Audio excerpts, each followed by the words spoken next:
अस्सलामुअलैकुम, welcome to YouTube channel tips and tricks. आज हम आपको बताएंगे घरेलू ख़वातीन के लिए चेहरे को हसीन बनाने के घरेलू टोटके। हमारे चैनल को सब्सक्राइब करें, लाइक करें एंड शेयर ज़रूर करें।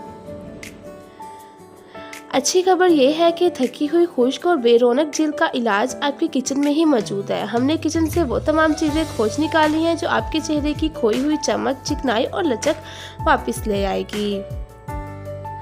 टमाटर और शहद का क्लींजर। शहद 2 खाने के चम्मच, टमाटर 1 अदद, नींबू का रस 1 खाने का चम्मच मिलाकर अपने चेहरे पर 10 मिनट के लिए मसाज करें। इंशाल्लाह चेहरा साफ हो जाएगा। बादामों को रात भर के लिए दूध में भिगो दें। सुबह तक बादाम नरम हो जाएंगे। बादामों को दूध से निकालकर बारीक पीस लें और इस पेस्ट को अपने चेहरे पर लगाकर आहिस्ता आहिस्ता मसाज करें। इंशाल्लाह आपका चेहरा साफ हो जाएगा।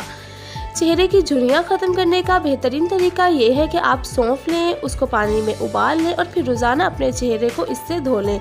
इंशाल्लाह आपके चेहरे में झुर्रियाँ नहीं होंगी। चेहरे को साफ़ करने का बेहतरीन तरीका ये भी है कि अंडे की सफ़ेदी में लें और इसको अपने चेहरे पर अप्लाई करें। इंशाल्लाह चेहरा साफ़ हो जाएगा। और एक आजमाया हुआ टोटका ये है कि आप थोड़ा सा बेसन लें, इसमें थोड़ा कच्चा दूध डालें और नींबू का रस का मिक्सचर बनाकर अपने चेहरे पर अप्लाई करें। इंशाल्लाह उसी टाइम ही आपको रिज़ल्ट मिलेगा। आई होप आपको हमारी वीडियो पसंद आई हो। Thanks for watching. अल्लाह हाफिज़।